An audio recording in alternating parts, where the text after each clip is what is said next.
Dernière destination de notre périple sur la côte sud tous les trois, on prend le ferry pour Kangaroo Island. Un peu d'histoire. C'est en 1802, ici, à Kangaroo Island, que l'explorateur français Nicolas Baudin rencontre l'explorateur anglais Matthew Flinders. Il en manque peu pour que l'Australie devienne française. Mais c'est pas ce qu'on est venu voir aujourd'hui. Vous aimez bien l'Australie? Oui, parce qu'il y a des kangourous et des koalas. Et des wombats et des opossums. Et des otaries. Il y a aussi des lions de mer. Il y a plein de choses. Plein d'animaux aussi. Et moi j'aime bien les animaux. Fini les barrières et les structures touristiques. Ici, on rencontre la nature à l'état sauvage. Certaines espèces rares, d'autres juste inattendues. Du genre le lion de mer australien.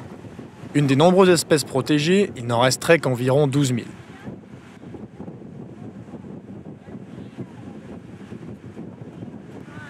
Enfin, plein d'animaux gentils. Des diables de Tasmanie. Non, pas gentils. La puissance de leur mâchoire est équivalente à celle d'un requin ou d'un crocodile. Des dingos.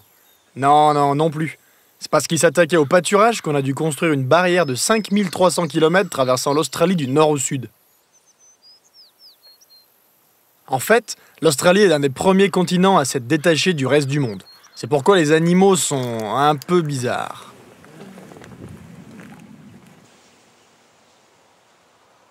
Des cygnes noirs, des mammifères qui pondent des œufs et des grands animaux qui font des bonds. Le kangourou est devenu l'emblème national car il est le seul animal à aller toujours de l'avant. Il ne peut pas reculer.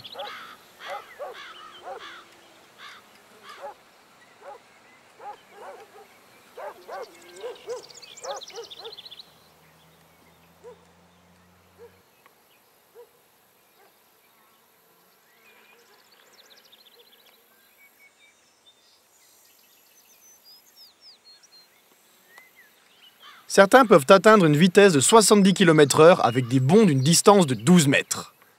Dans les endroits où la nourriture se fait rare, le bond est aussi le moyen de locomotion le plus économique en énergie. Au contraire, les feuilles d'eucalyptus qui nourrissent le koala ne sont pas d'un apport énergétique suffisant.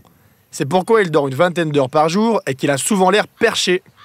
Aussi, c'est le seul animal dont le cerveau ne remplirait que 60% de la boîte crânienne. Toi, qu'est-ce que tu penses de la faune, des animaux en Australie? Jusqu'à présent, on n'en a pas vu. Tout ce qu'on voit en Australie, on ne le voit pas en France.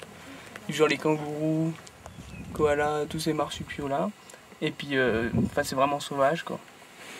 Je veux dire, quand on les voit en France, quand on voit une biche, c'est vraiment exceptionnel. Alors qu'ici, ce matin, on vient de voir des kangourous. Donc c'est vraiment bien.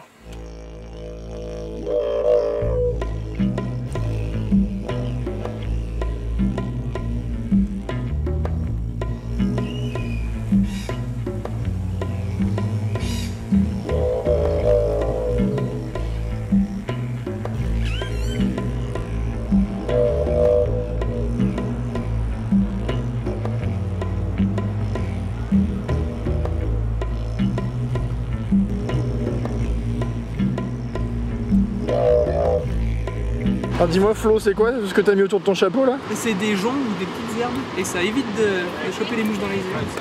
C'est la petite astuce du jour présentée par Florian. Attends, c'est ridicule ton truc. Et toi ton truc pour les abeilles, tu crois que c'est mieux? Maintenant il est temps pour moi de retourner dans ma toute nouvelle routine à Sydney.